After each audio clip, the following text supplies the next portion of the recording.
Welcome to another episode. I'm your host, Foltz Malone. Come join me for a very special episode where I interview my ex-wife and we take a step through my threshold and what our relationship was. So where do we start? From the beginning. So you want to go first? Um, What's your first memory of me? Of meeting me, or the first time you saw me? First time I saw you was when I was in 10th grade, and me and my friend was coming out of our class. I don't know if it was English or whatever, but I saw you walking in the hallway. I think we were all just coming out of class, and I don't know, I just looked at you, and all of a sudden I just turned to my friend Erin, and I'm just like, Erin. She's like, what? I was like, I pointed at you. I was like, that's going to be mine. And I was like, I'm going to make that mine. When's the first time you talked to me? I think it was like Smash or Pass. Oh, Jesus on Christ. Facebook. You were doing it. That's why I deleted my old Facebook, is because, like, you see those, remember on this day and 6 years ago, and you say some cringeworthy shit. I just couldn't do it anymore. Couldn't do it. Yeah, I don't know if it was the same day, but it was something similar. When I first saw you coming out of class, and I think you were looking at me or something, and I was like, Dustin, who is that? Like, who is that? And he yelled at you and said that you had AIDS and told me not to mess with you. Yeah. Yeah, didn't listen to him, though. Which part? What? Just FYI, The second part. I don't. The second part. Don't have The not AIDS. AIDS part.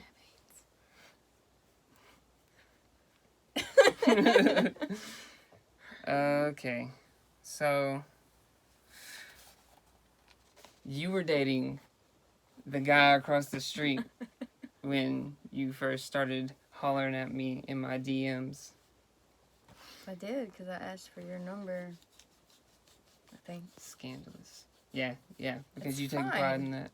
I did not take pride. That you took the first step Yeah. in our relationship. So thank you for everything you've contributed. What happened the first time we hung out? Oh, well, I got my first dose of Molly. I was 15, and I had my first dose of Molly. First time ever hanging out with you. That's pretty bad. I thought it would make me look fun, honestly. It was fun. It's a fun drug, but it's not fun to abuse, which happens sometimes. But yeah, we were too young to be doing what we were doing. And then we slowly started, I guess, seeing each other more and fell in love and had the conversation one day of, what if we had a kid, you know? What if we made that happen? And I think we were dating for 3 months. Because we started dating in June of that year, and then I found out right when I graduated. Yeah, I found out I was pregnant like that November. Mm-hmm. So. Yeah. So if you can't tell, we went through with that decision. I just wanted to see what a kid between us two would look like. You were like 15, 16. I was 15. Wait, no. I just turned 16. Yeah. Because I turned 16 that July. Yeah. Yeah, and I guess I was 18. Because I graduated in March. Oh, but I turned 18 in March and graduated. Yeah. Yep, good times. But I wouldn't change it for the world. But immediately after, I was definitely like, oh, shit. We found out what our kid would look like. Yeah, so... freaking beautiful. How'd you feel? Tell us when you found out that you were pregnant. My friend, Marty, she thought she was pregnant at the time. And we went and got pregnancy tests. And I told her I'd take one with her as a joke, and I'd laugh if she turned out pregnant, and I just didn't. And then, come to find out, we both took them, and she turns out not to be pregnant, and I turned out to be pregnant. And as soon as I found that out, I took a picture of the pregnancy test and I sent it to old Colton here. Yeah, I remember waking up on my mom's couch and seeing the picture of it and just being like, oh my fucking God. Instantly went in there and showed my mom, and she's like, your ass did that on purpose. Like, somehow she knew. And then, oh yeah, and then I didn't break the news to part of my family, and they found out when you posted it on Facebook. I posted it on Facebook. Yeah, so that was cool. So tell us about that, about you going into labor fucking 13 weeks early. Well, I don't know how it happened. Do you know how the fucking... I don't know if that's like the legit reason, That's but what me and him happened. had sex. We had sex, and it was at like, after that, a couple of hours later, it was like 1 o'clock in the morning, I started feeling like really bad pains, and I didn't know what labor pains felt like. It was my first time being pregnant, and I was 16. It was like 1 o'clock that morning, and then I just took a hot bath because that's what the doctor said, and the pains just kept going and going and going. And then finally around like, I want to say 3 o'clock that afternoon, I thought I was hungry, so I made something to eat, and I could barely eat. All of a sudden, like, I felt sick, and I went to the bathroom and used the bathroom and saw how I was bleeding, and I had, like, my mucus plug or whatever. My mucus plug came out, and I was bleeding, and I told my mom that it didn't look right. So whenever I started getting my stuff together to get ready to go to the hospital, I felt the sudden urge to throw up, and those are signs of labor. So I looked it up. I Googled it. I Googled it. I Googled it. We're having this baby pronto. Yeah, and my mom was just going 90 miles an hour all the way from Hooks to Wadley in Texarkana and get there, and come to find out, they checked me. I was already dilated to a 3. 10 minutes after that, I was a 4, and then 10 minutes after that, I was an 8. So we had to do an emergency C-section. They gave me Demerol, and it fucked me up. And then about probably not even 30 minutes later, out pops a little, well, not out pops, but they pull out a little 2-pound and 10-ounce, 14-inch long little girl that we didn't get to hold. She went straight from my stomach to an incubator, and I only got to see her maybe like 3 minutes. For 3 minutes, and I barely remember that 3 minutes. All I remember is sitting there looking at her through the incubator, like, because I was That's just, my chicken nugget. Yeah, I was gone off Demerol. And then they airlifted her to Dallas Children's Hospital, and then he leaves and goes to Warped Tour. What? Whoa, whoa. That's my part of the story. Go ahead and tell it. Anyways, from how I recall it, is we had sex, and she was in pain, and then she was in pain for like 18 hours, and it ruined our fishing trip that we had planned the next day. So, like, if you go back to my Facebook on May 6th of 2012, I post, oh yeah, we're going fishing or something, and then like 3 hours later, it's like, oh my God, we're in labor at the hospital. But yeah, it was intense. As soon as we get there, they're shooting her up for all these things and giving her pills and medicine, and she's throwing up, and it got real intense real quick. And then they did the emergency C-section, and I was pacing back and forth in front of the operating room thinking I was gonna lose my daughter, who was being born way premature, or I was gonna lose her. So I was like, no way that we all make it out of here alive, or I'm gonna die. I'm gonna faint out here. And then they let me come in, and they have a big tarp separating from like her breast down or so, and I'm just holding her hand, and she's fucked up. She's just Out of there, making noises and stuff, and it's like Jurassic Park on the other side of that tarp. It's just like like hoses and stuff are flying around, and there's like blood. I don't remember if there's blood, but it was horrific. And then I remember hearing Rayleigh cry for the first time, and then seeing her and them immediately like putting the tubes down her throat to help her breathe and all these things, and then I got to glance at her for a couple seconds too, and then she was off. And then stayed the night in the hospital, slept on the ground, and then the next day, some of y'all might know my dad has a business, and they're pretty successful. So the next day, he was like, yo, we're hopping in the business plane, and we're going to Dallas. So I got to go the next day and see her, but we weren't allowed to touch her for... You touched her on... The first time we got to hold her, you held her on Mother's Day, which was... 2012. It was like May 13th, 2012, because it was like... Oh, so that was only a week later? Mm-hmm. Okay. Because she only stayed a week in Dallas Children's. Yeah. But she did stay... In Texarkana for... 2 months. Mm-hmm.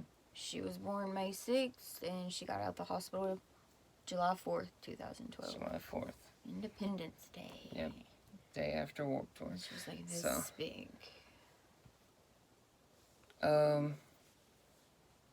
Yeah, so only one of us got to hold her, and you did it for Mother's Day, and then it was probably shortly after she came back to Texarkana. But anyways, so she wasn't supposed to be born till August. July 31st or August 1st. Yeah, so I was going to Warped Tour. So I had tickets to the 2012 Apocalyptic Warped Tour.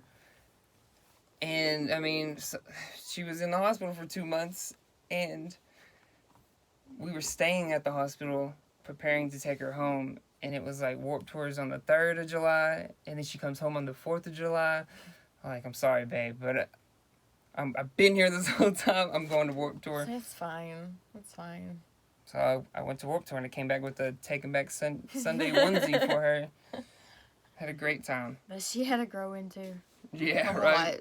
Yeah. Then we got married. Yeah, we got married. And decided, okay. I was 17, you were like 19. Yeah, no, Still a junior. Your dad, that was the first time I ever met your dad, because he had to come and sign off on you at the courthouse. He was ready to do that. Yeah, true. That's a whole nother... Tired of paying child support. Yeah. A whole measly $200. I don't know if I told you, but he called Journeys a couple times. I know. Talking shit. Probably mad shit. But anyways, so I decided I was going to join the Navy. And tried to join the Air Force before, and my lung surgery hindered me to join I couldn't join until 2013, when I did. And we were going to get married after boot camp, originally. But he talked me into, he said I needed to get married beforehand, which was a blessing anyways, because I got paid a lot more money, and it's all about the money. No, we would have waited and got married afterwards. Maybe. I don't know, I went straight on fucking deployment and stuff, so... I honestly don't think we would have got married after you graduated boot camp. Yeah. I don't think we would have. Probably wouldn't have. No. Because that would have been a long time of me thinking and me like, I really want to marry this bitch. Yeah, it'd been easier to leave you if I wasn't married to you. Wouldn't it cost so much money? Oh, God damn. You didn't pay anything. I paid for the divorce. I didn't want it. I wasn't paying for it. I didn't really want it either, but you gotta... Shit happens. Let the butterflies fly sometime. Yeah. Okay. So then I went to boot camp. Mm-hmm. How was that for you? For me to be gone? Oh, wait. Mm-hmm.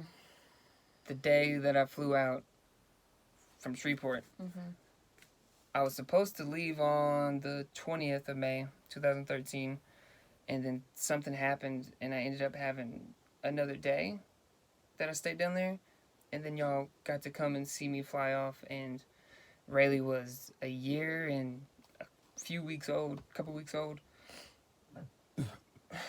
and I got to see her take her first, 1-2 steps, and then she was getting really close over and over.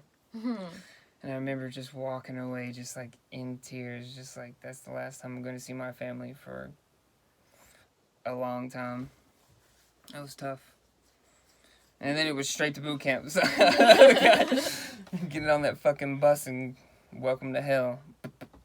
Yeah, so it was really tough to adjust and leave you guys there and miss you guys. But I wrote letters like a motherfucker, and that was my only escape. And the only way I made it through boot camp was in my head, daydreaming and imagining things and looking at the broader future, the bigger picture. Then I went to Florida. Oh, when I graduated boot camp, y'all came to Chicago or wherever the fuck and saw me. And Rayleigh didn't recognize me.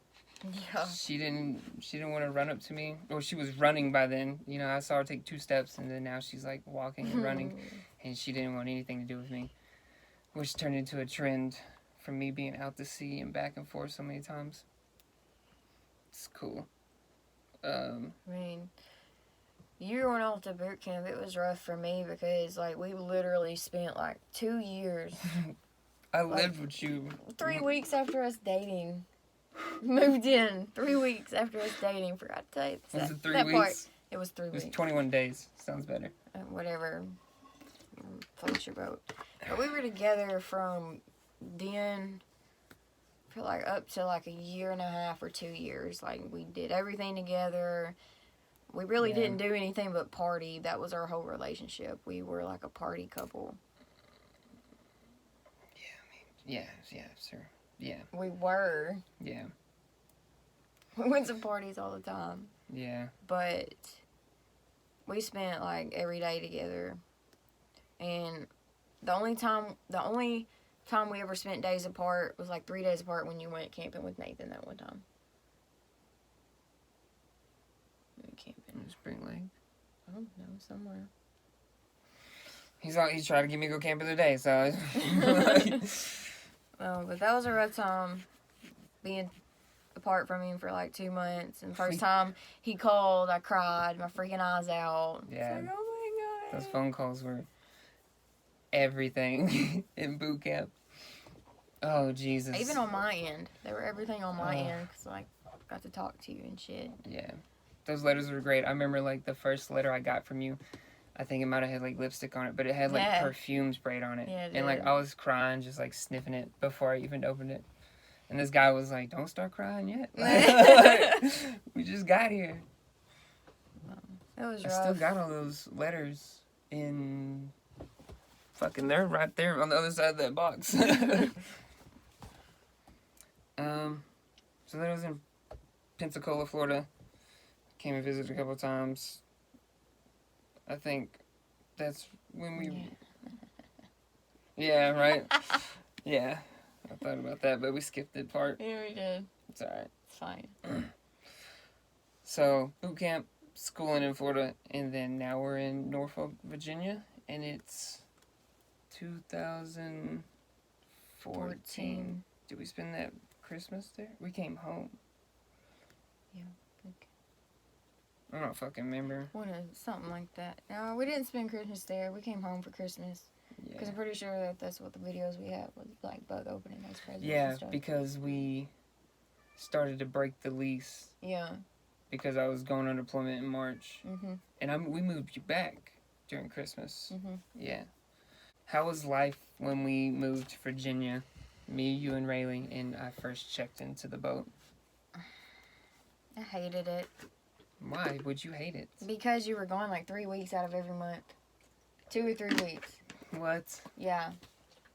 It was just me and Bug, me and an 18-month-old, by ourselves. No friends. I didn't want to meet anybody because I was just like... So it's like this quarantine life. Basically. But with the 2-year-old, it's fucking worse. And I'm sure a lot of y'all know about that. Kid quarantines, how those go. Yeah. Yeah, as soon as we got there, I went to the boat and they're like, "We're going out to sea for an underway." And I was like, "Well, what is that?" And it's where we take little trips out to the ocean and do training exercises or prepare for this or that. And we were there like a week, and then I went out for my first time, and it was only like 2 or 3 days at first, so it was cool. I was excited, and then it was nonstop after that. It was like I'd be home for 7 days, and then out for like 7 to 11, and then back for 2, out for 2 weeks, back for 2 weeks, out for 3 weeks, like, and it was that way for like 6 or so months until I went on deployment and moved you back. There's a couple of them that were like 20 plus days. So nothing too eventful happened when we were living in Virginia. It was just tough being apart, and then I'd come back and just want to get drunk and decompress, and you guys would want to love me, and I would just want my time alone. Yeah, and then I would come back, and Rayleigh would just be pissed off, and it would take a couple days for her to like warm up to me and like sit in my lap and love on me, and then I would have to leave again. Like, yeah, lots of goodbyes. Ooh, and then we're about to get into the darker stuff. I can feel it in my chest. So I'm sitting here just preparing for it, like, okay, let's just hit ourselves with it. So, you moved home, and then I went on deployment. Are we going to talk about, like, what happened? Yeah. Like, the whole, like, first time you ever wanted a divorce? Yeah. How we were... I don't remember, like, all the details. I just remember I was like, I don't want to be with you anymore. Over a text message. He texted me and told me he wanted a divorce. I was at work. I was actually working at Cool Sands at the time, and I cried for 2 hours. 2 hours.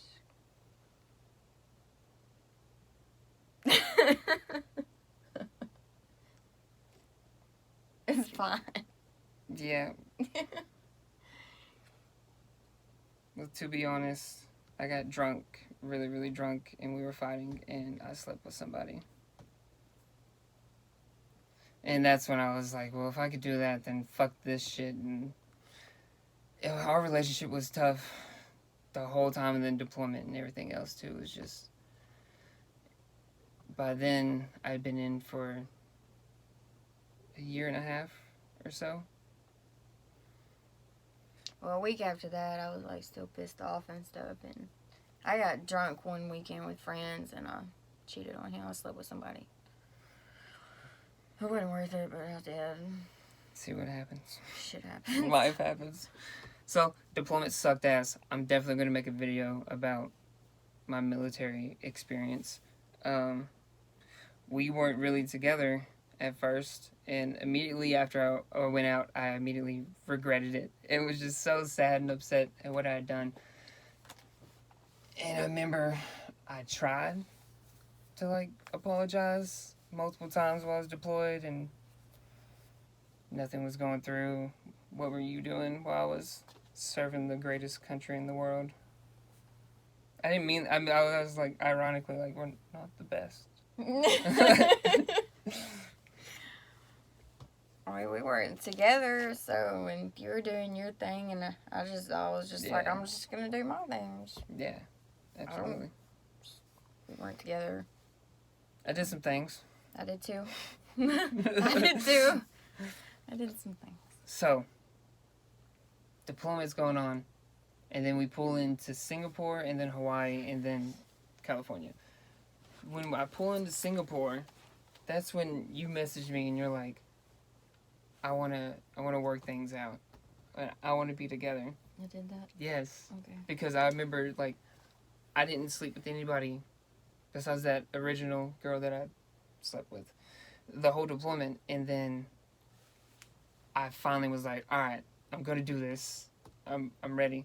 And then we went out, and as soon as we hit the train in Singapore, like, you text me and said that, and I was just like, what the fuck? Like, whole demeanor changed. Now I'm just, like, getting drunk because I'm depressed. Like, I'm about to be back in the States in, like, a week or two, and now you want to get back together? God damn it. Like, a lot of back and forth.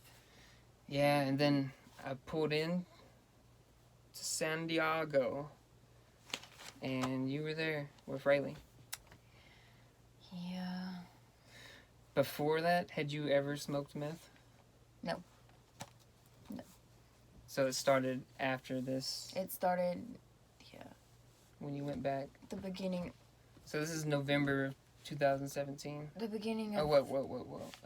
Fucking... 2015. 15, yeah. The beginning of December is when I started smoking meth. Yeah. Because, like, a lot of shit happened whenever we were in, like, the last couple Yeah, of you went days. through my phone. I did.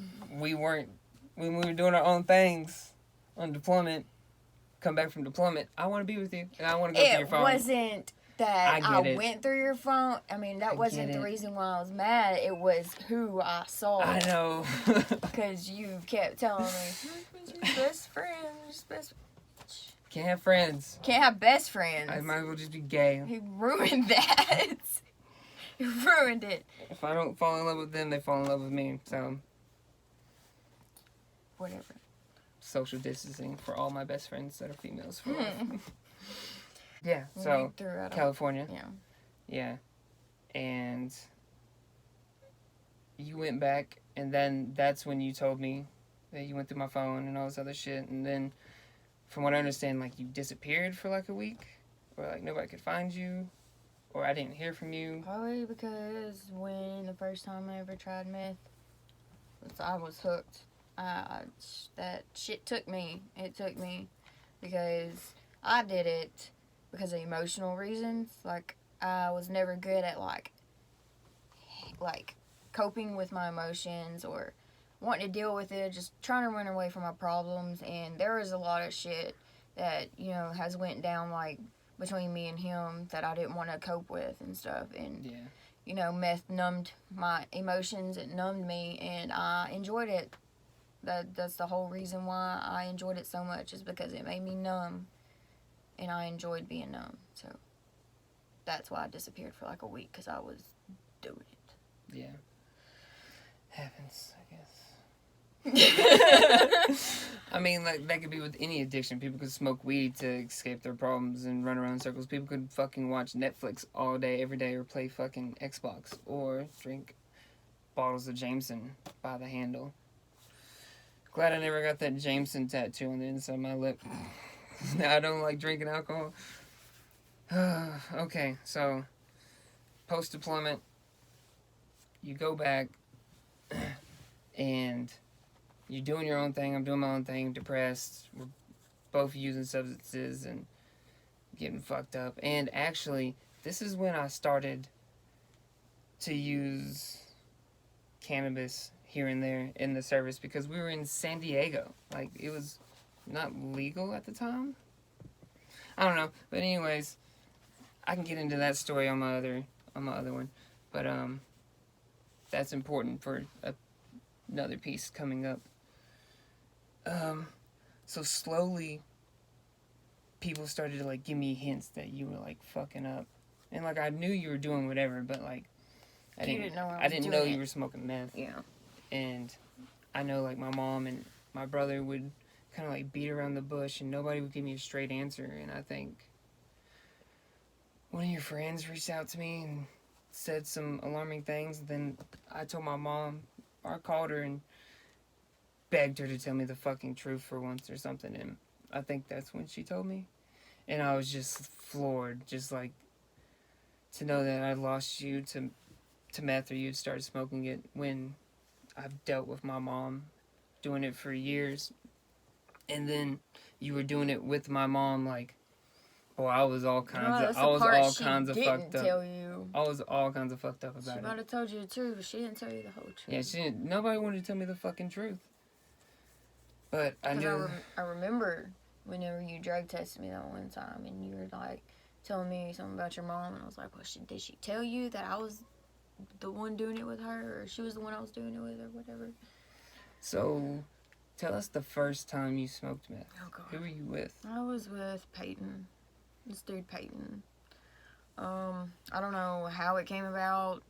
Really don't remember, but I took him to go to this dude's house somewhere in Texarkana, and I went upstairs with him and didn't know what it was, and then I think he just told me to just try it, and I was holding the pipe, and motherfucker, he was lighting it. Well, I wasn't even holding the pipe, he was holding it, and he was lighting it for me, and he was rolling it, and he just told me to just suck in as long as I could and as fast as I could, and I did, and instantly I was just like mind blown, and I was jittery, fucking jaw was going, and I was hooked. Geetered. I was geetered. I thought about smoking meth once. I've never told anybody besides like one person, but I went into my mom's bedroom to get in the bed with her and like put my hand under the pillow, and there's a pipe under there, yeah. And I took it and put it in my room, and then like days later I thought about it and was like, I don't even know how to smoke this fucking thing. But I was like, why is everybody smoking this shit, and like what is it, you know? And I was doing other drugs. I'm so thankful I didn't figure it out or decide to do it, but I just went out and busted it in the fucking driveway. I just think, like, there's a certain, everybody has their own kind of rock bottom, and meth was mine.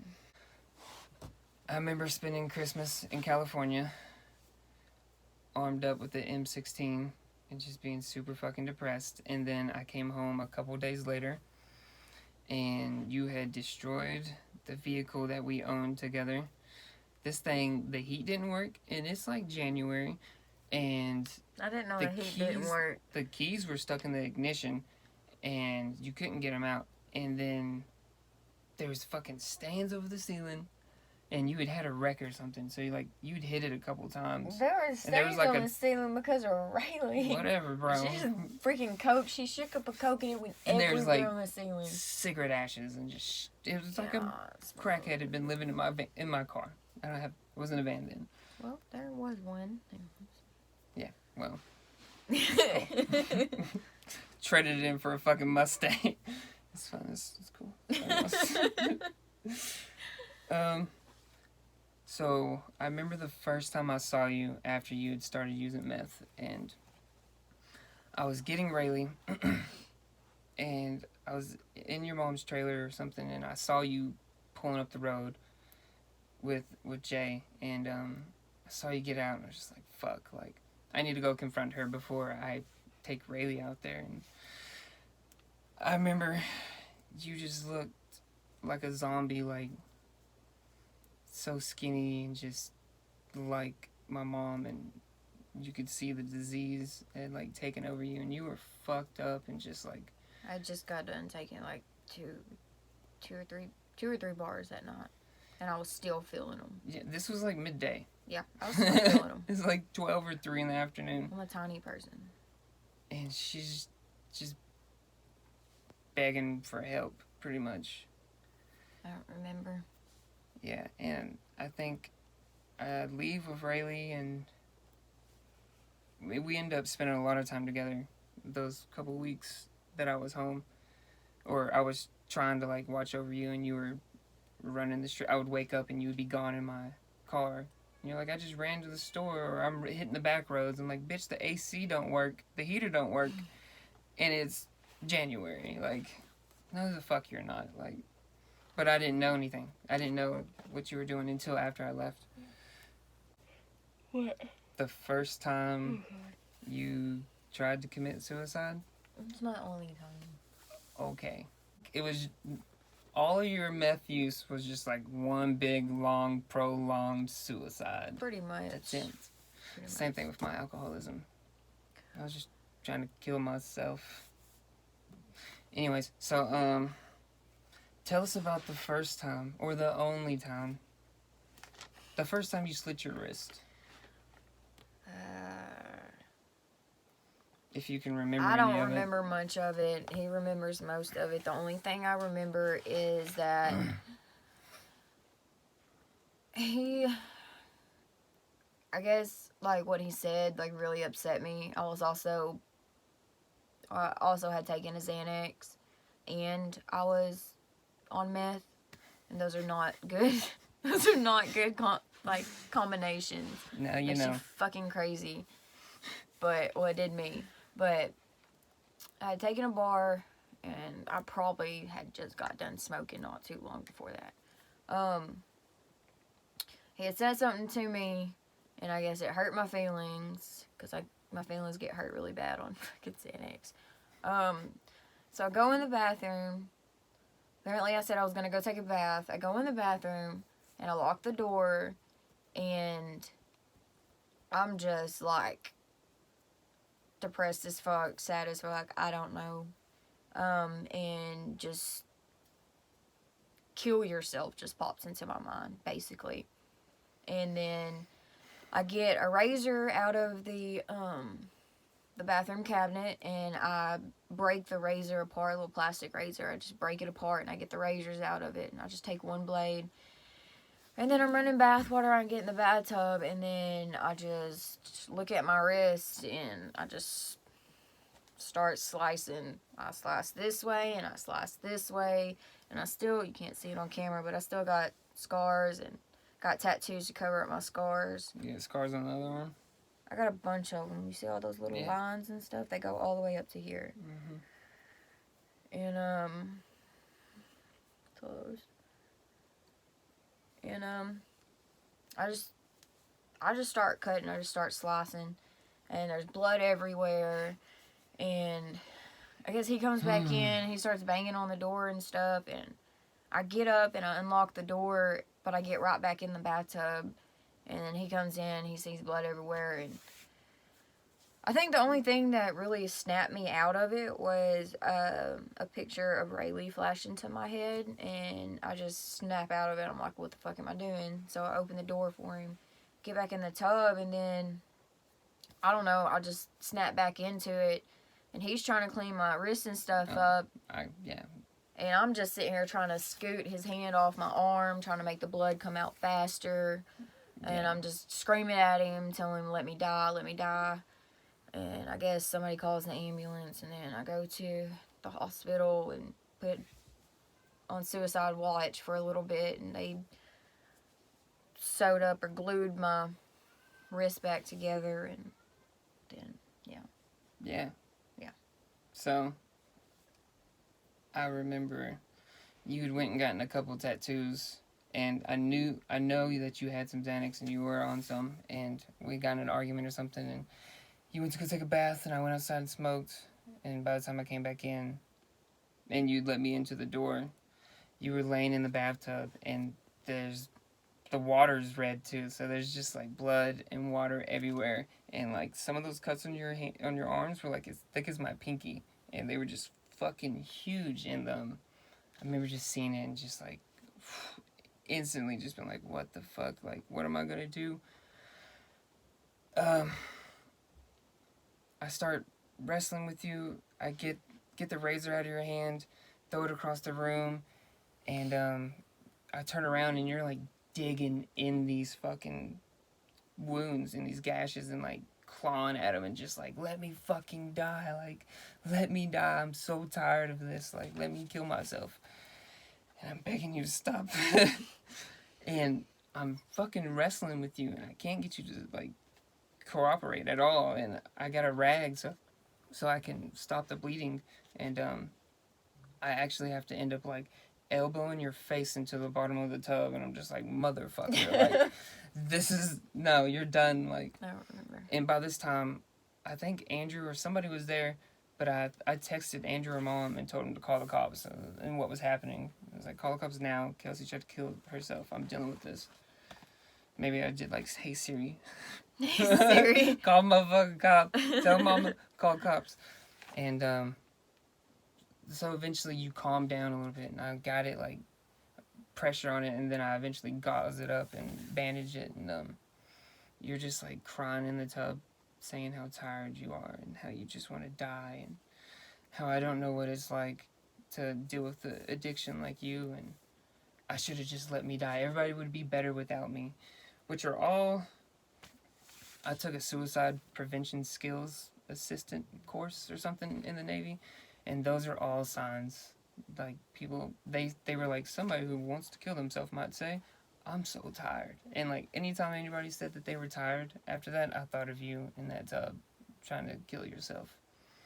Not to mention, like, the months and months of nightmares afterwards, and the poor mental health awareness that the Navy has, period, because all my supervisors knew about these things and knew about everything that we'd been through. And like, it's not their fault, but like, somebody should have been like, you should go see a therapist, you know, like, this is what you're going through on a day-to-day basis, you know? So anyways, I just wanted to throw that in there. I've been thinking about that. We go to the hospital, and you give me a Xanax because I'm fucking freaking out. And I give you one? yeah, or I take one of yours. When was... Oh, Because did I have we any? were outside smoking cigarettes waiting on the ambulance to come because I bandaged you up and you'd calm down before they'd even got there. And we went outside to smoke. And I was like, give me one of those Xanax. And then I fell asleep at the hospital, and I woke up and they were letting us go. And I was like, why are we leaving? She tried to kill herself. Like, she needs to go to the mental hospital. Like, and then I'm fucked up on the Xanax, so I wake up and I'm pissed off. And I'm like, no, fuck you. Like, she's on drugs. I don't remember any of Save this. her fucking life, somebody. If only there was addiction and mental health awareness. So, there was that. And then I left to go back to Virginia alone. And I tried to get you to come with me, but you wouldn't. You were on drugs, and I didn't want to wouldn't leave have survived. drugs. I was going back to live on the boat. I didn't have anything in Virginia. You know, I left everything with Kelsi, and I wasn't taking Rayleigh because I was still active duty and going out to sea. So, I remember driving home or driving to Virginia. I played Front Porch Step, Drown on repeat for like 10 hours until I got to like Knoxville, Tennessee or something. Like, I just kept playing it over and over, and I'm screaming the lyrics and just like crying and screaming, just like, fuck, like, my life is so fucked up. Like, what am I supposed to do with this? Like, there's nothing I can do to help anybody at home, and then I'm going to Virginia alone. And then one of your friends reaches out to me while I'm driving, and it was like, yo, like, Kelsi said she was doing this and that when she was with you when you were home, but she was really over at Peyton's house, smoking meth, doing this, doing that. And that's when I was like, I'm gonna pull over and kill myself. Like, I am fucking done. Like, I'm so, like what you said, I'm so tired, I'm so over it. And I was trying to find somewhere to get drunk so that I would have like the courage to do it at least, and or just at least get drunk and cry and just be fucked up. But the time had changed wherever I was, so it wasn't the same time as it was. Or I went an hour ahead, and all the bars were closed. I couldn't get anything to drink, and I remember I got a hotel room because I couldn't drive because I was just like panic attack and just like hyperventilating and just fucking having the best time of my life, you know, post-deployment, dealing with this.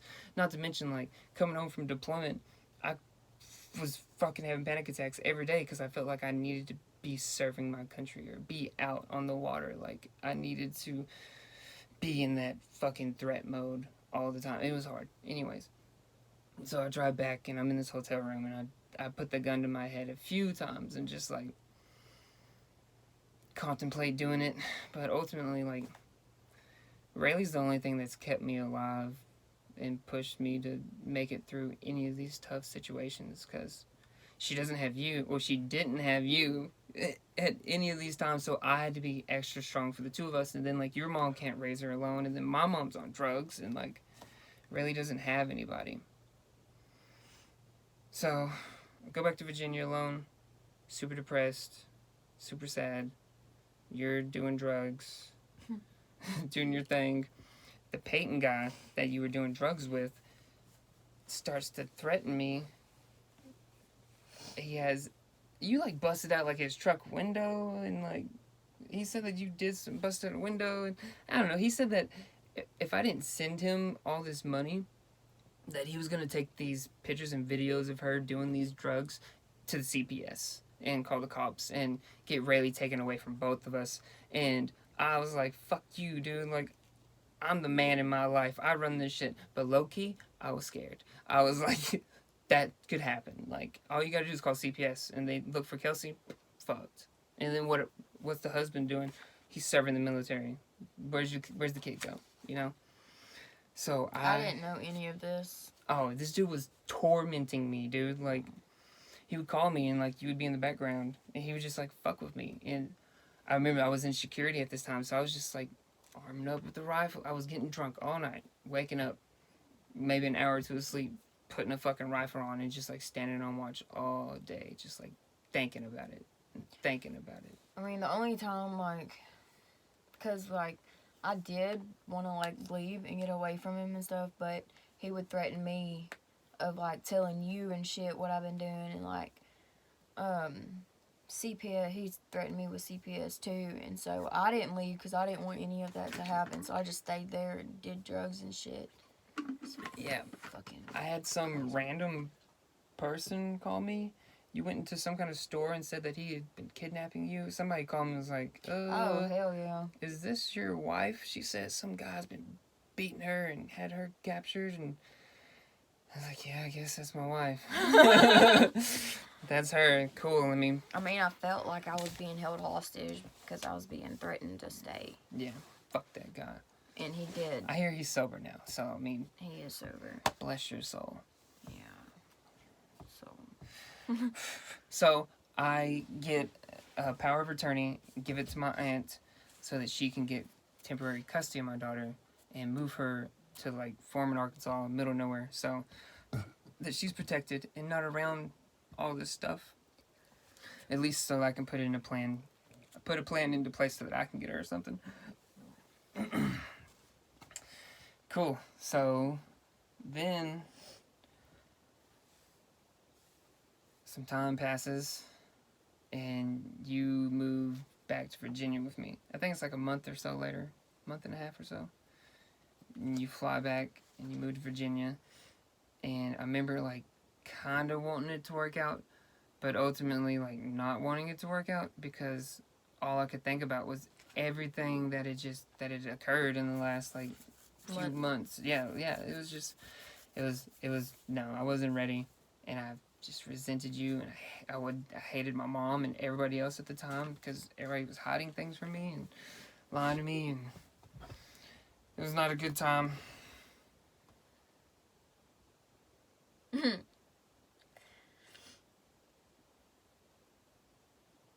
fought a lot. He slept in the living room a lot. I did have a job that I liked a lot, though. Yeah. And you know what's so fucked up? I've never told you this. So you no, because the finer details.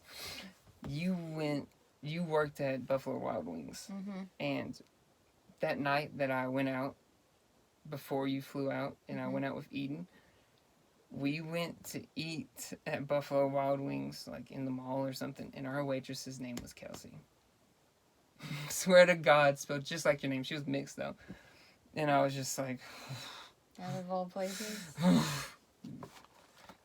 You listen to what the women said she wants chicken wings, you give her chicken wings.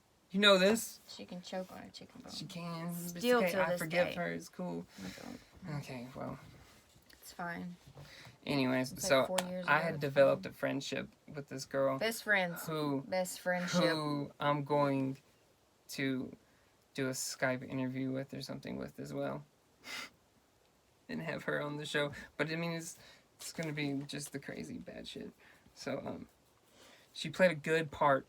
Not a good part. She played a big influence in my life, and then how more downhill I went after she broke my heart. So, anyways, I pretty much had developed this best friendship with this girl before she moved up there, and then things weren't working out between us because I wasn't really trying.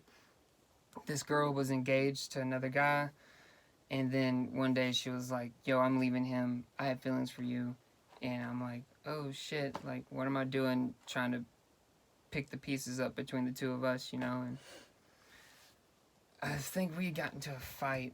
I was working like nights or something that day, and I came home and I was just trying to get drunk and watch the new episode of The Walking Dead or some shit. And you probably weren't doing anything wrong. I was just being an asshole. I wasn't. I wasn't. To be honest. All I did was work and be home. That's it. Yeah. So I left and went and hung out with her and got drunk and had sex with her. And then you called me. And she answered the phone. It wasn't very pretty. No. Then I threw my wedding ring out off the balcony. I was about to destroy everything he had, but I held myself back and I was like, you're better than this. And then I used his credit card to buy me a plane ticket home. It's the least I could have got. Yeah. But, I mean, he told me to get a taxi to the airport, and I was Charge it to the card. I was like, no, if you want me gone, you're going to take me to the airport. And so he came back that day. And plus, my wallet was in the car or some shit. I'll mail it to you. Yeah. No, it wasn't happening because I needed my ID. Yeah, to fly, period, so. Yeah, so then I drove you there. He cried the whole way there. Yeah. I think I make these decisions. It's like... Impulsively. My soul knew that it was right to, like, stay with you, but my ego was like, nah, fuck this that shit. And that's been my problem over and over and over and over again. But look at me, I'm waking up. Do you remember when you texted me and Jesus. told me that, Aiden, what she did to you and shit like that? Remember that? Yeah. You texted me? Mm-hmm. And I told him that it was the best thing I've ever heard in my life. I was good. like, I do not feel sorry for you at all. But that was hateful. And I didn't regret it after I said it, but it was still hateful. Yeah, so the people don't know, but this girl that I was with, she never broke off that engagement with that guy. And she went and got married on Rayleigh's birthday.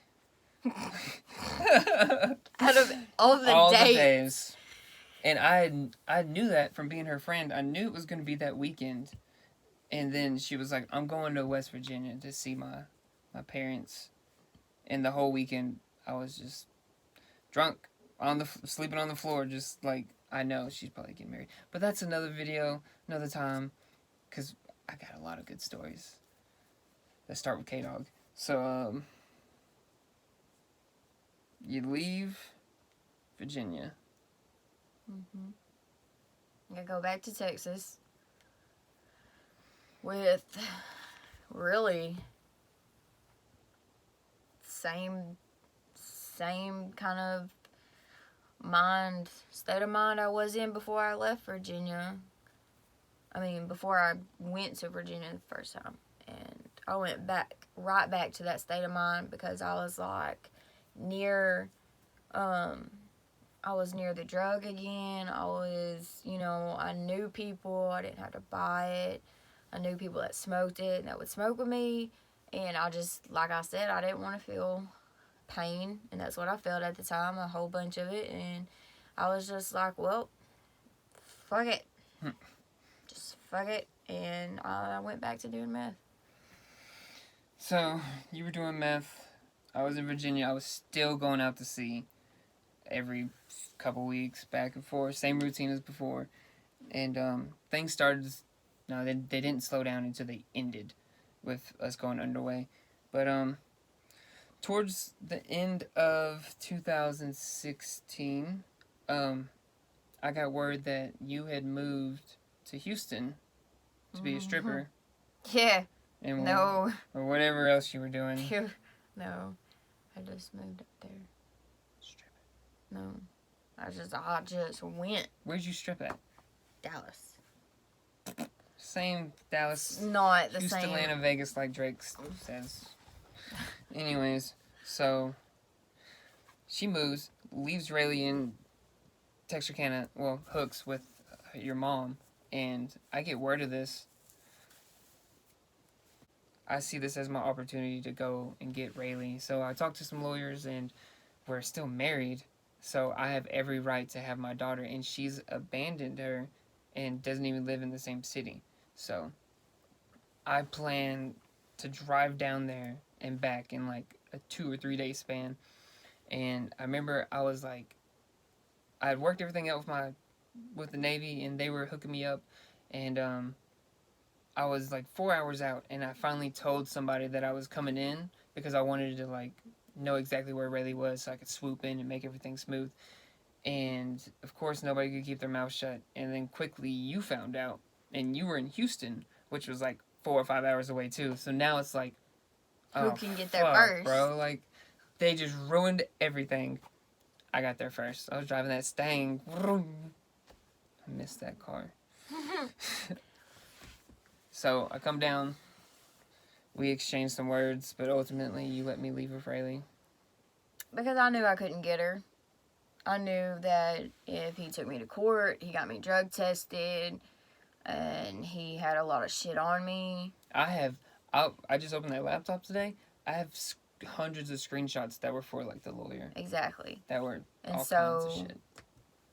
I would have lost custody of Riley. So, and at the time, I didn't realize, I was thinking, if she can't have me and Colton, she might as well just have one of us. And I wasn't there mentally, physically, or emotionally. Yeah. I was... It would have done more harm if she was around you, probably. Yeah. You wouldn't have been able to do it with the way you were smoking dope. Yeah. I would have just put Riley off somewhere and went to my own room and did shit. Yeah. But I just knew that I couldn't do it. And I didn't want to lose any kind of, like, I didn't want to not have any type of rights to her. Like, wait, did I say that wrong? No. Any rights with her? I didn't want to lose your rights. My rights to as her. a parent. Yeah. And so if I wouldn't have let Colton do that, then I would have probably lost rights. We would have had to fight for it, and then I would have won. Yeah. And then you would have had zero contact. Yeah. So. Yeah, I mean, you pretty much had zero contact. But, so that happens. I come down, get Rayleigh. Thank you to everybody in Virginia that helped me, that was there to help babysit her and stuff, especially at first when I was getting on my feet and figuring everything out, being a single dad, and I had never spent much time with Rayleigh, So, thank you guys. So, Rayleigh's been living with me for a handful of months, and then we decided to move you back to Virginia again. For the third time. Now I have Rayleigh. I'm not going out to sea anymore, so I won't be deployed. Now we can move you up here and get sober and buy a house and live forever, ever after. Didn't work. It almost worked. It almost did. I mean, yeah. So, you came. And this third time. It was the one. It was the one. It was the best. It was the best. The third time's a charm, and it was really a charm this last time because we got along better than we ever had. We had therapy. We had twice. We just went twice. 2 times. We were like, we don't need this shit. We'll figure it out. Why'd we go to therapy? Huh? Why'd we go to therapy? Because we had problems. Yeah, but, like, what happened, like, Ow. right before? It was my birthday. Oh. When somebody sent me some pictures of you that you had also sent to me and said that they were for me only.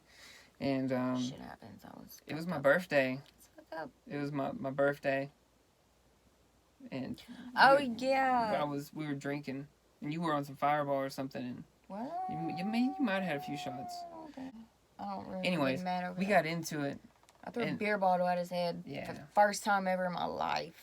Yeah, and I remember Rayleigh was freaking the fuck out. Yeah. He was crying, and that's when I was like, yo, you need to chill out, like, and you did not chill out. And I grabbed Rayleigh, and I left, and I really just went to the other side of the apartment complex so that I could get away from you. And what did you do when I left? I started cutting myself. You had sent some pictures to your friend, and she sent me pictures of your wrist, and then I told somebody else to call the cops. And they ended up going back and dealing with it. Chris was there. Chris was there. Yeah. And then the Navy wouldn't let me take no time off. But they suggested therapy, and we went to therapy after that. Yep. But yeah, things were good. We were getting along. Rayleigh had dreads. Like, shit. Life was cool. 5 shit dreads. Yeah, and at this time, you were sober, and I was pretty much only drinking beer, or just not as much. I was still drinking, like, every day, though. And I was still smoking a little bit of weed here and there. And, my grandma got sick with cancer, and we had found out in April or March, which is, like, you were there for, like, a month or two, and then I found out that my grandma was sick.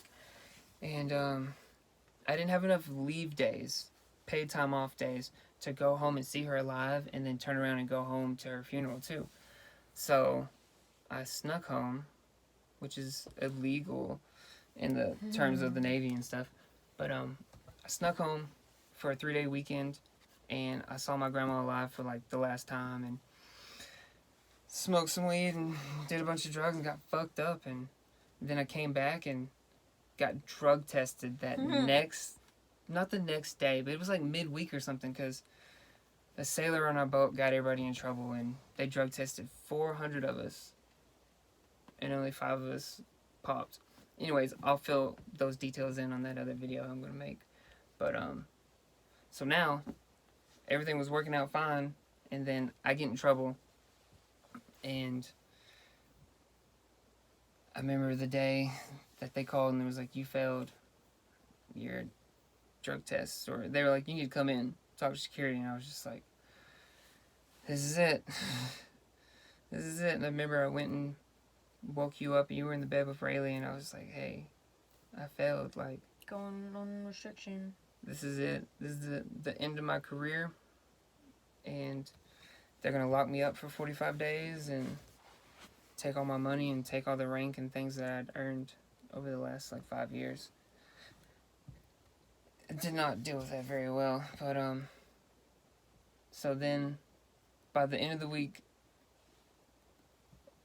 that Thursday, Grandma passed away on the 11th, and then Captain's Mass was the next day, and that's when they put me on restriction and locked me away and threw away the keys. And I remember I begged and pleaded to take leave and go see my grandmother and take like emergency leave to go to her funeral and things, and they never Because she wasn't go. immediate family. Yeah, so I never, well, I didn't go to the funeral, but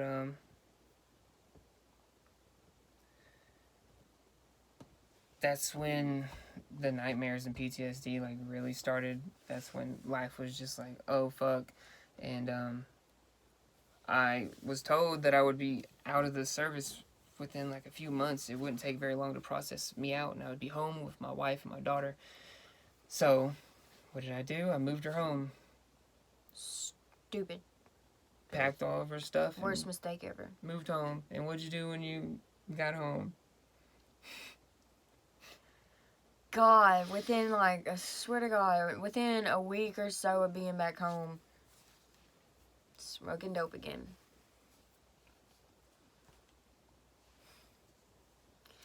Yeah.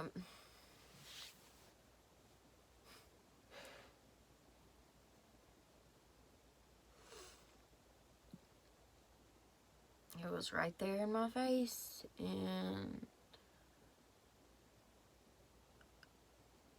I honestly thought, I could control it, but you can't control your addiction. Nobody can control their addiction.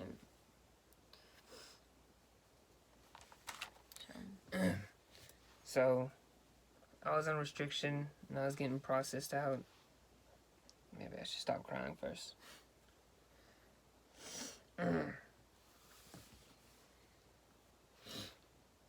Okay.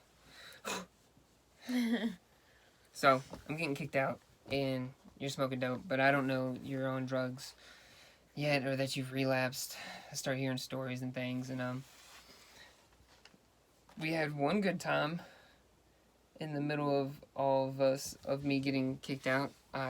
When I got off of that 45-day restriction, I had all this money saved up, and I flew you out to Virginia, and we went parasailing and like hiking up Blue Ridge Mountain. Blew all kinds of money. It was a 12-mile hike, and it was awful. But it was great. No, it was great. It was great for me. It took us forever to get up, and it was like August, and it was so hot. But it was like the best peace of mind I've ever had in my life. It was worth it. It was beautiful. It was great. He did spend a lot of money. But yeah, we was having a good time. It was like a vacation. It was, and we went whitewater rafting or white something rafting up White Rapids. Oh yeah, it was a part of like that's where I got that fucking hat that I wear every day. Yeah, and that one with the blue and the West Virginia. It's broken on the back. I get paper clip holding it together. It was a good time. You forgot the half ounce of mushrooms that we ate on the mountain. Did. So we were gonna stay the night. We got to this little part of the mountain, like the top of the mountain, and we ducked off down where some rocks and a little stream was, where we thought nobody could see us, but I'm sure everybody saw us. Oh, I got a good one for that. And we just put up his hammock and stuff, and we had like our little camp and stuff out, and we were gonna stay overnight, and then we take shrooms. Mm-hmm. And it was freezing cold. It was outside. The temperature dropped like 20 degrees. It did, and we didn't know what kind of animals were up in the fucking mountains. Bears. So we thought we were hearing shit. We were really hearing shit. I was freaking out. I was good. I wasn't. I was good until you made me put the tarp on top of the hammock, and then all I could see was tarp, and it was like I had like this much space, and it was like, cold. It was freezing. That's why I said put the tarp on the thing. It didn't matter. And then so now I'm just like tripping balls, and I'm just like, we're gonna have to leave. But I don't want to be the one to say we have to leave. We're gonna have to leave. I think he mentioned it. I was like, hey, what if we just hike down this 12-mile mountain at 1 a.m? What would you think about that? It took us like how many hours to hike up it? I think it took us 6 to hike up. Okay, and it took us 2 to get down. Yeah, and we stopped and saw the stars and the waterfalls and stuff, which was cool. Yeah, that was pretty. Like, we weren't scared when we did that, but fucking... When we were first eating the mushrooms, or when they were first, like, kicking on, remember the deer? The deer that came up and walked up close to us? Oh, yeah. And I had that flashlight, and I was like, I have the power of light, blah! And I was, like, yelling at him and shit. And I was yelling at these deer for, like, 20, 30 seconds, and then I peek out, and there's, like, a group of hikers just, like, looking at me like I'm crazy, and I'm just tripping. That was before I knew the power behind mushrooms. That's fun. So it's great. After we went on that mountain hike, I came home to visit, and that's when I found out that you were smoking meth again, and cheating around and doing God knows what. And I'm dumb shit. Remember driving back to Virginia for like the 100th time by myself, depressed, and just like, I'm gonna kill myself. Fuck this, fuck that. And I went out with Chris Jones, and I got blacked out, drunk, and beat the shit out of my Mustang, and actually have stress fractures in both hands that I'm still having pain and issues with. And I told him I was going to kill myself, and I was done, and that I wasn't going to the boat tomorrow, and like I was done. I was never going back to the Navy, and that I wanted to kill myself. And that was the first time I ever broke down and like cried in front of a man and was like, hold me, motherfucker. Like, please hold me, Chris, please. And he made me get all my shit together and drug me to fucking work and saved my life many other times. So what was life like for you whenever I finally got discharged in November of 2017?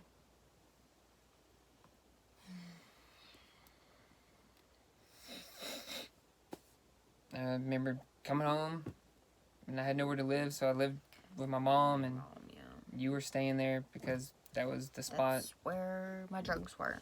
Yep. So, I couldn't get away from you, even if I wanted to. Didn't feel safe having my daughter there, really, most of the time. We were kind of being mutual, but not having sex or like a relationship, but we're just chilling. Kind of coexisting, but not really, because I was always trying to not be there or be drunk or sleeping in my car instead. And then once I started working at Journeys, I was working all the time, and or I was out chasing women, doing whatever. I threw you in a ditch. Yep. That was the first time, or the only time I've really put my hands on you. Only time. Yeah. Would you like to elaborate? I was drunk. He was drunk, and his mom had told me to go out there and get his keys and stuff from him, so he couldn't go anywhere, couldn't drive drunk. yada yada. So I went out there, and first I think I let the air out of his tires. I'm like on the other side of the house, like peeping out, looking, seeing what's going on, because I was like avoiding these people and running. And I think I let the air out of his tires, like took the caps off the little things. And I don't know what I did with the caps. Did I give them back? I don't know. I don't know either. But I was like, she touched my Mustang. And I tried to take his keys from him. We were just going back and forth at it. And I wouldn't let him have them. And I don't know, he said I was hurting his My arm. hands were broken. Remember what I just said when I beat my Mustang up? My hands were broken. Yeah. So she's like gripping and pulling at my hands, and eventually I had enough and just like grabbed her and just like tossed me in a ditch. Tossed her to the heavens, and she landed in a ditch. But I don't know, I threw you like towards the ground. I threw your ass hard. Yeah, you did. And I just got up and I started laughing because like I picked up a rock. I was in. I did pick up a rock. Big ass rock. That. And I was like, "This is it." I was gonna fucking hit him with it. But I was in shock because he had never done anything like that, and I was just doing something his mom asked me to, and then I'm just like, this motherfucker really threw me in a ditch. Got my fucking jacket, and my jeans, and everything dirty. Mm-hmm. I was like, what the fuck? And I was just trying to do somebody a favor. I get the shit in his Do somebody a favor. Fuck off. I was just doing what your mom asked. I remember I burned a ton of your clothes. A lot of my clothes. I can't remember exactly why, but I think it's because like I went to the Christmas parade with Rayleigh, and you had gotten into my stash of weed. Took it. And she took a lot of it. It was a lot. It was like 12 grams. Good marijuana, and nobody wanted to confess for it. And my mom has cameras, so we eventually like played the tapes back. And what do you know? Somebody pulls up and I sell it to him. Stealing my drugs. So then I burned all of her clothes. Yeah. Yeah, and then we get divorced. That was a really tough day, and I don't think it's something that either one of us wanted to do.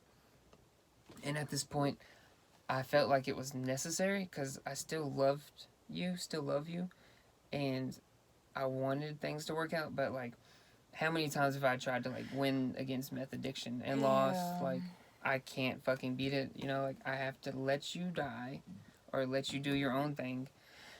And that's one thing that LSD's taught me or these psychedelics period, is you gotta accept it. But that's the one thing I don't fucking accept, and I'm gonna win these wars. Where are we at? We took a Xanax. We have to Xanax, I think, before we went to go get divorced. Went to the courthouse. Yeah, we were. It was barred up. I was having mad anxiety. It was terrible. I don't think I cried I didn't cry until we walked out, and that's when I was just like, I'm so sorry. Yeah. And, like, we were hugging each other and holding each other and crying. But before we put on his Snapchat, we were like, divorce day! Here we go. Going to get this divorce. You got any more of them drugs? Because I'm having a panic attack, too. And then we go in the courthouse, and then as soon as the judge says, I now grant this divorce, and hits that fucking thing, I hightail it out of that. She gave me custody. That was a part of the divorce. Yeah, we got joint custody. Anyways. But I hightail it out of that courtroom, and I wait until I get outside, and I just start bawling my eyes out. Because we had been, we've gone through a lot of shit, but... And now we got divorced. And then but it wasn't real until that day. Yeah, it was a whole nother level, another thing. Because when in that courtroom, like, acting like we were all, okay with it and shit, and then come out divorced, and we're just like, what the fuck do we do now? This is all I've known, especially, like, he was young too, but I was young also, and I'm just like, he's all I've known pretty much my whole life. And then I'm just like, what do I do now?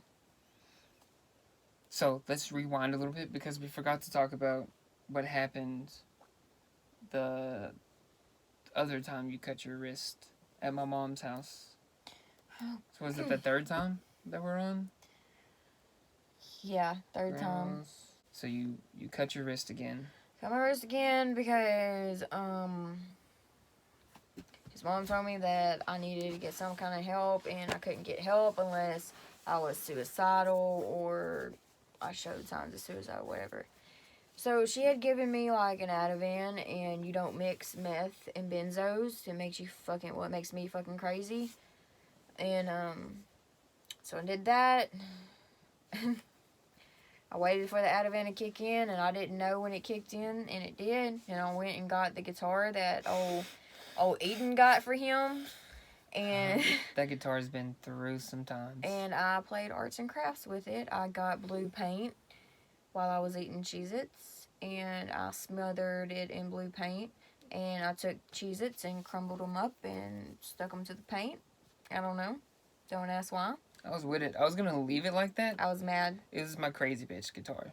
I was mad. Came from one crazy one, got decorated by another one. It deserves to stay. You can still see the blue paint on it if you look at it. I wanted to smash it. To smash it, but I didn't take it that far. You know how many times I've gotten like depressed, drunk, and I've been playing that, and I've been crying, and I've just thrown it up against the wall. I'm surprised it's even here. Your mom had hammers. It's okay. Anyways, so. Fucking ambulance got called and shit. Oh, yeah. And then you called me from the... And during all this, I was like, I'm fucking over it. Like, if you're gonna kill yourself, kill yourself. Like, yeah. Fuck off. Like, but that's not what I was doing. I was just cutting myself. And I was just like, I'm not... Nope. I wasn't trying to commit suicide those times. I was just cutting myself. I'm done. And so then you call me from the hospital, and you're like, yo, come pick me up. And I'm like, go fuck yourself. Yeah, like, he's like, no. Call you an Uber. And I called an Uber. I didn't even say that. I called an Uber. Did you call an Uber? I did. It's your friend. Yeah. And then what'd you do with my friend? I had sex with his friend. Who was like my best friend. Best friend. He ain't ever done anything for me but get me in fucking trouble.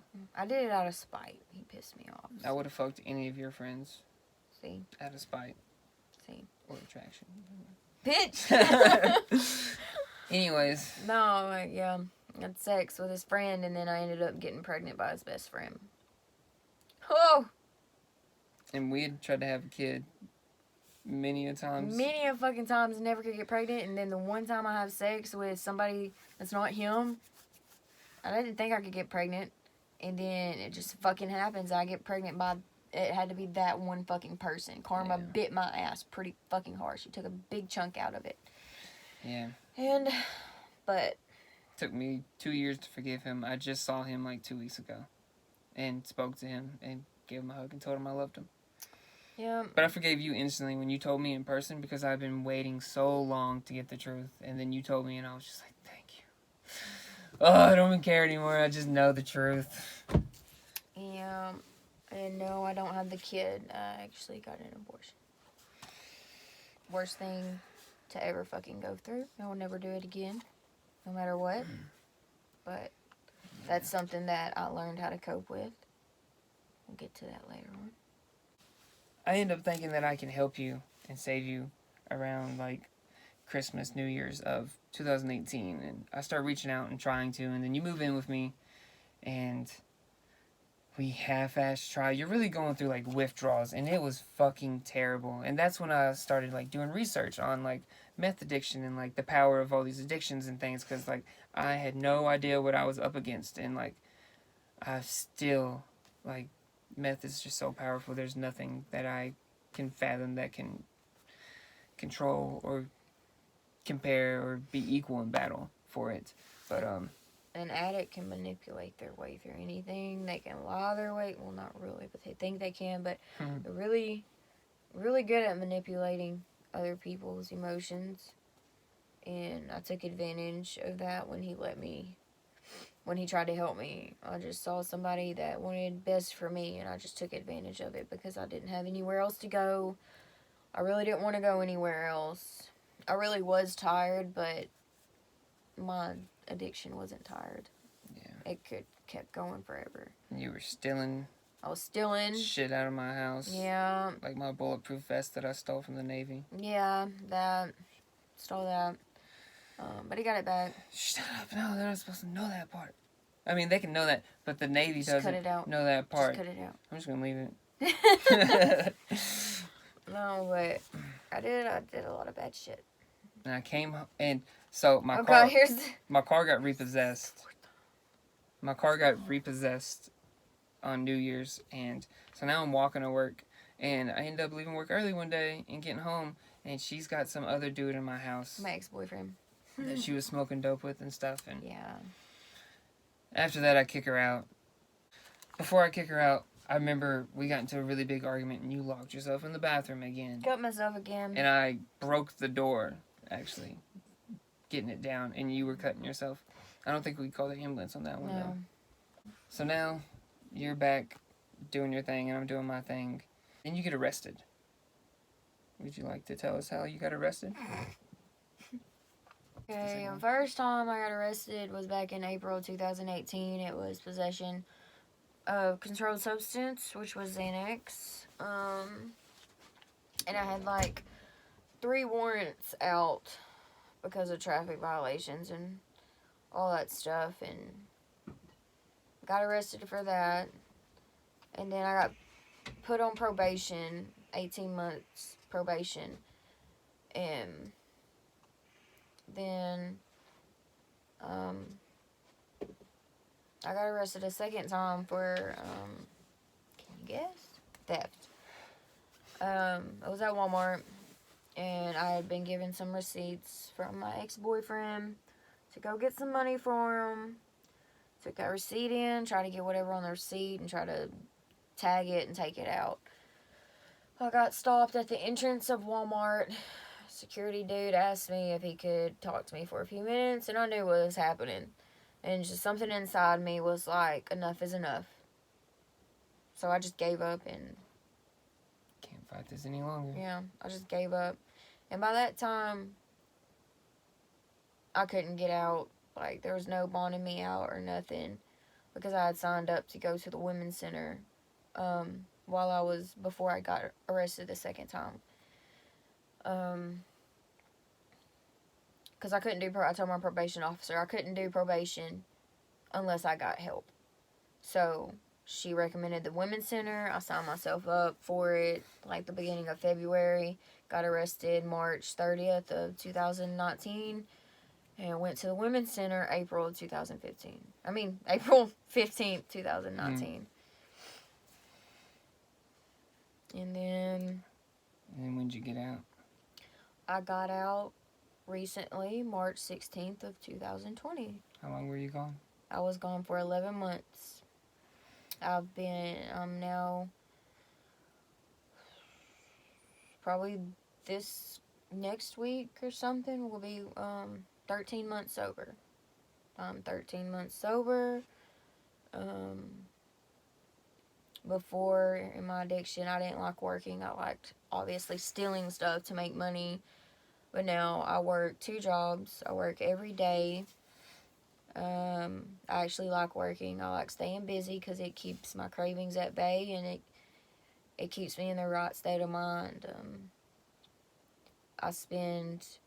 If Colton doesn't have Rayleigh, I have Rayleigh, and I spend every day with Rayleigh. Yeah. I don't go and pawn off for people. If I go anywhere, to the store, if I go, go see a friend or something, some of my friends have kids and they're sober, I'll go over there and I'll take Rayleigh with me. I don't ever leave Rayleigh behind anymore. I take her wherever I go.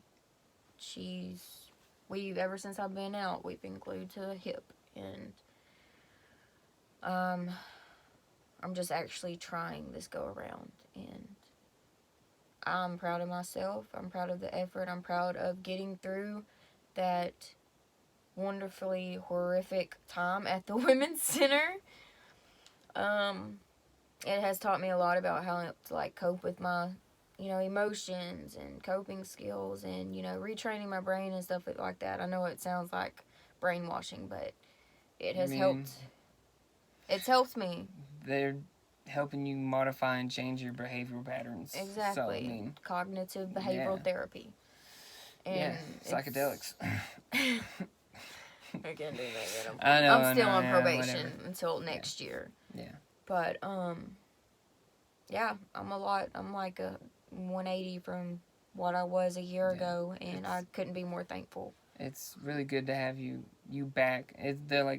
I'll have a realization every couple of days, and I'm like, oh fuck, she's back, 'cause I'm even better than I was before I even got on drugs. Yeah, it's good that we go through these shitty things because then we come out on top and we know not to like falter back or what it could lead to, you know, so we make wiser decisions for the future.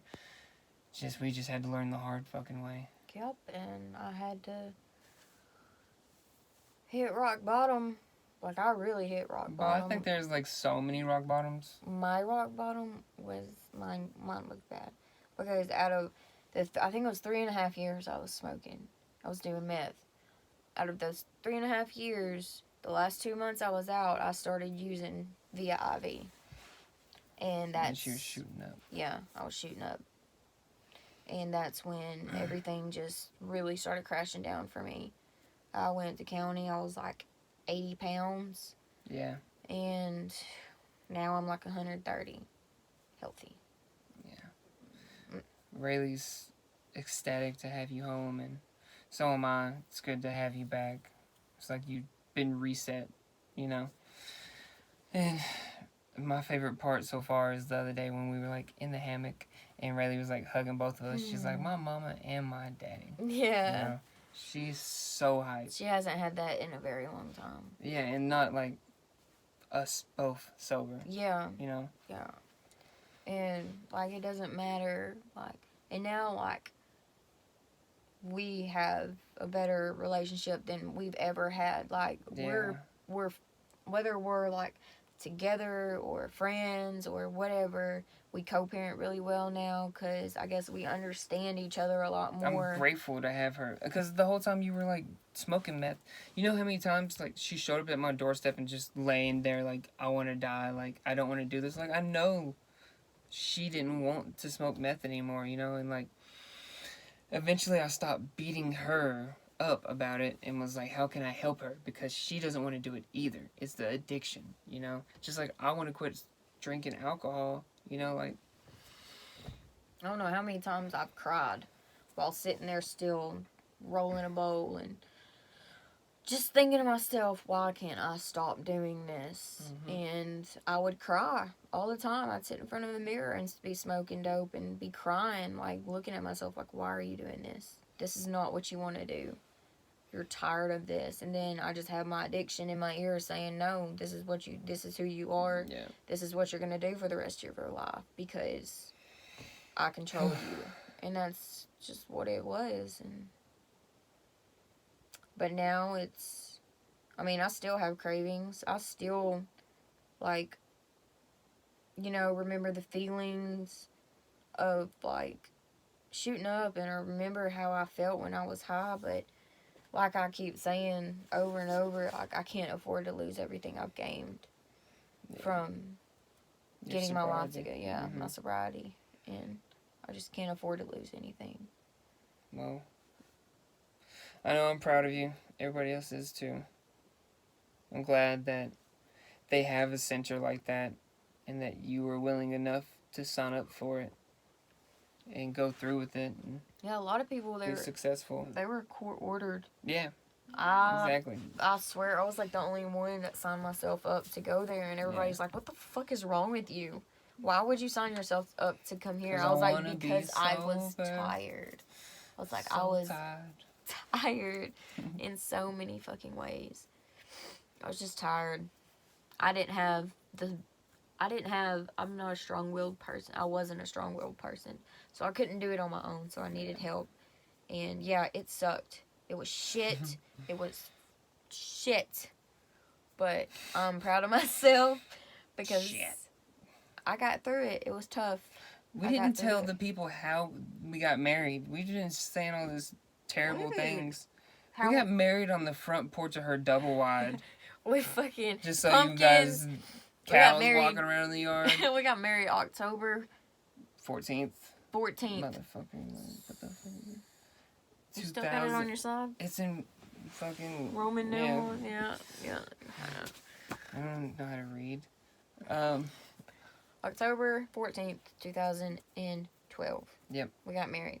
And then, like, half your family was, like, leaning on the rail post and it broke. The fucking porch broke. And your grandpa... And it wasn't a janky-ass porch either. It was a nice porch. Yeah. But It was just a lot of people. Yeah, a lot of people were leaning on it. And there was hay bales and pumpkins everywhere. My wedding dress was $25 from Rue 21. Yeah. We had a Walmart wedding cake, but it was... My t-shirt hanging up somewhere in here. Right here. Oh, yeah, the one I wore when I got married. Yeah. I wore that to a job interview the other day. Sometimes I wear it, and I'm like, this is the shirt I got married and divorced in. Is there anything that you would like to say to the potentially 2 people watching this video? 2 people? To 200. 200. 2 to 200. I don't think so. Don't do fucking drugs. I mean, these medicines and drugs are like, they're great, they're wonderful, and they're powerful, and they have healing properties and all kinds of things. But I think it's the relationship that we build with these things and with other people. Don't do drugs. Have good relationships. And I mean, I will try these healing medicines. Combo. Like the other healing medicines, I will try that. But when I'm off probation. Thanks. Bye. Thanks, bye. Thanks, guys.